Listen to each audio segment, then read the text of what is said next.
ne woon ne Vous bés savez, bu ñu accéder au pouvoir il il y faut a- que nuy saytu xoolal, boobule alal xoolal. nga xamante ni dañ leen Yaa koy Moussa, nattal. il faut qu'on s'arrête un peu parce qu'il y a trop de confusion. Les gens, ils font des confusions même sur les concepts. Allez-y. Quand ils te parlent de souveraineté,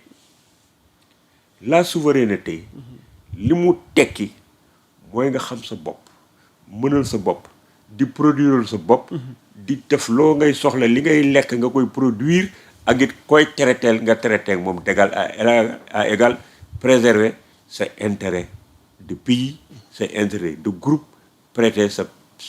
personnalité loolu mooy souveraineté léegi nag souveraineté kenn du ko am ci làmmiñ souveraineté ça commence par la solidarité du peuple solidarité du peuple ak consensus ça ne veut pas dire mettre la gouvernance sous le panier gouvernance moo war a jiitu ak reddition des comptes parce que li ñëpp bokk ku ci nekk da nga ko war a sàmm ku ci nekk da nga ko war a wormaal mais li ñuy def ñoom du souveraineté ah bon souveraineté mënta nekk au-dessus de la république souveraineté mënta nekk loo xam ne dafay nekk gestion d'intérêt particulier et puis patriotisme li mu tekki mooy nga jël sa bopp suufeel ko jël sa nation teg ko sa kaw nga jël lii ñëpp bokk di intérêt collectif bi mu mën sa intérêt particulier c'est ça le patriotisme l'État la nation doivent être au-dessus de tout le monde léegi nag loolu buñ ko defut di utiliser les taxes du parlement di utiliser ce que le décret permet de faire ñu koy xeexante seen biir ñoom ils ont trahi leur idéal et ils ont trahi ceux qui ont voté pour eux il faudrait que ñu xam que et l'histoire retiendra ñi leen wër di nekk ay laudateurs di leen diviser effort yi ñuy def ci buñ leen doon di leen di diviser buñ defoon les mêmes efforts autour de ku nekk defoon ko ci sa leader kon aujourd'hui la séparation du am ils ont la possibilité de compétir am élégance ku nekk politique bi nga am pour Sénégalais yi nga wax ko Diomaye n'a qu'à gérer les 3 ans qui restent de son mandat, essayer d'avoir un bilan et de revenir postuler devant les Sénégalais. Ousmane Sonko, il n'avait pas les moyens de faire ce qu'il voulait faire parce qu'il ne déterminait pas la politique de la nation et il était géré par un décret. Aujourd'hui, c'est ce décret qu'il a démis. Okay. Il n'a qu'à aller proposer une alternative crédible. Ñu bàyyi peuple bi validé ñoom ñu am décence li ñu bokkoon ci xaritoo bokkoon ko ci république bi bokkoon ko ci gestion nañ ko préserver. ok waaw loolu mooy li nga xam ne bi ku leen waxul loolu. yaa ngi leen di wax lu leen neex yaa ngi leen wax loo xam ne du leen jariñ ëllëg. te bu subaa ñoom dong ñoo ci répondre ñoom dong ñoom la histoire bi doon dafa fait un clic tu vois tout ce que Sonko avait posé comme acte. Okay. Tu fais un clic pour voir tout ce que Diomaye a fait quand il était président de la République du Sénégal. nañ leen di wax dëgg. te ñu bàyyi di déglu l'audateur yi leen wër. un président de la République on ne lui trouve pas des ennemis. Et quand tu vas accéder au pouvoir, problème de transparence quand tu vas accéder au pouvoir aussi, boo bëggee dem accéder au pouvoir aussi, da ngay seet loo xam ne lii. bis boo nekkee président de la République doo bëgg sa opposition di la ko def. parce que pour les lii di des nag li nga wax affaire fonds yi. waaw parce que pour les députés de Pastef la transparence ne rime pas avec une caisse noire non encadrée ou incontrôlée te c'était une promesse de campagne et il faut respecter cette promesse là. D'abord moi sur les problèmes des fonds. débat bi yëpp ci wàllu koppar gi la. problème yëpp ñu saytu ko. problème xam ciy def ay problème am la. waaw ak problème yëpp ay problème xeexante la seen biir. parce que ils ont des caisses noires qu'ils utilisent à leur guise. comme dañ koy def ay fonds politiques di ko def ay fonds pour combattre des gens. di ko def des fonds pour mobilisation seen parti. di ko def des fonds pour dem gagner ay élections il va falloir que ñoom ñu commencer di xeex ci loolu. mais bu fekkoon ne fonds yi dañ ko doon def di ko fa lañ ko war a def. di ci sécuriser état bi di ci faj nit ñi di ci former xale yi di ci def loo xam li intérêt collectif la kon xuloo bii du am. parce que les fonds dañ ko def d'abord on a découvert des choses yoo xam ne man j'étais dans le système musuma ko xam. Je n'ai jamais su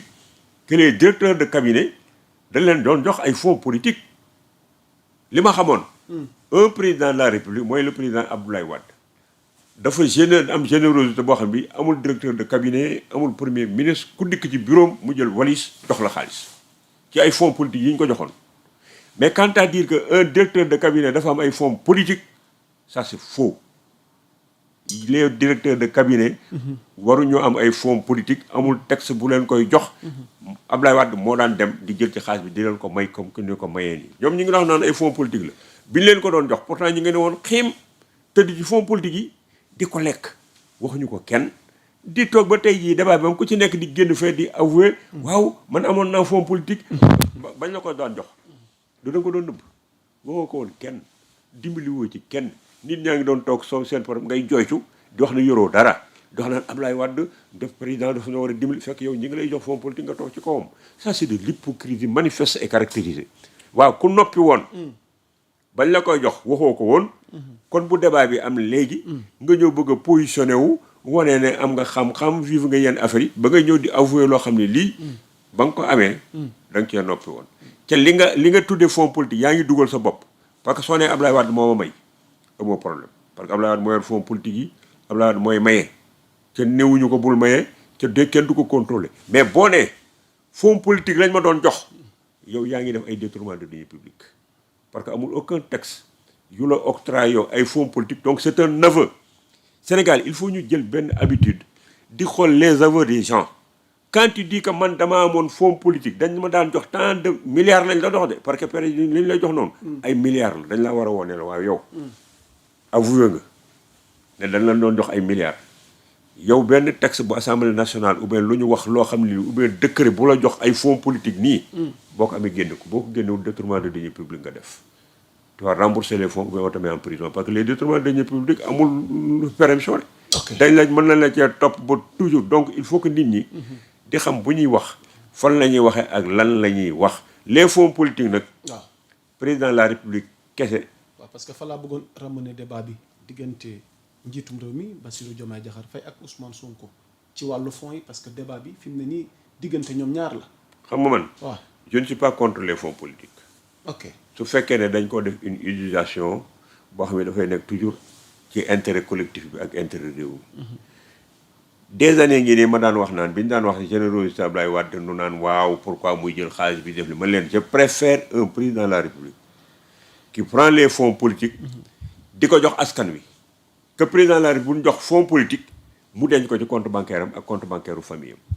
man leen bàyyi leen di fustiger ce que Ablaye Wade est en train de faire ce que Ablaye Wade est en train de faire lu rafet la parce que xaalis bi nga xam ne bi nit ñëpp a ko bokk moom lay delloowaat ci askan bi mais su ngeen ko dee toog di leen fustiger ñoom ñëpp ci fonds politique yi naan leen woy dañuy joxe lii de buñ ko téye def ko seen compte bancaire waaye léegi li ngeen loolu ak ñu distribuer ko leen moo gën Sénégal yi dañ dul réfléchir ci yu bëree bëri boo tooyee waa ji ba waa ji joxeetul xaalis bi du ko delloo trésor doomam jabaram ay mbokkam compte bancaire jënd ci ay village ca extérieur bu ngeen ko wàccee mu nekk un milliardaire dem yoonam mais def leen ko Abdoulaye Wade nga xam ne moom dafa dëkkoon colonel Sissoko da doon toog fii ñu jëm jëli xaalis bi trésor mu dugal ko bureau yor saag yu ñuul yi di ko ci sotti par 5 millions affaires yooyu di ko distribuer du matin ba 23 heures ci guddi Abdoulaye Wade fait une distribution d'argent et c'est ça qu'on appelait l'argent qui circule parce que li mu doon jël ci trésor bi moom lay delloo nit ñi moom lay faje nit ñi moom lay faje gàcce yi loolu lu rafet la léegi nag ñii Diomaye bi ak Sonko li ñuy def fi toll nii fan lañ jëm fan la war xeex bi ñuy xeex seen xeex bi ñuy xeex ci fonds politique yi ku ci nekk yaa ngi bëgg a neutraliser sa morom pour que du mën a utiliser fonds politique yi pour sur le plan politique loolu la ñoom Sonko bëgguñu Diomaye utiliser fonds politique am yooyu di leen ci créer problème ak di préparer l'élection de 2029 Diomaye nga ko bëgg a élargir aussi pour contrôler les fonds politiques du président de l'Assemblée nationale pour que ñu xool moom itam du ko utiliser sur le plan politique donc ay gestion d'intérêt particulier la ñuy def pour terminer oui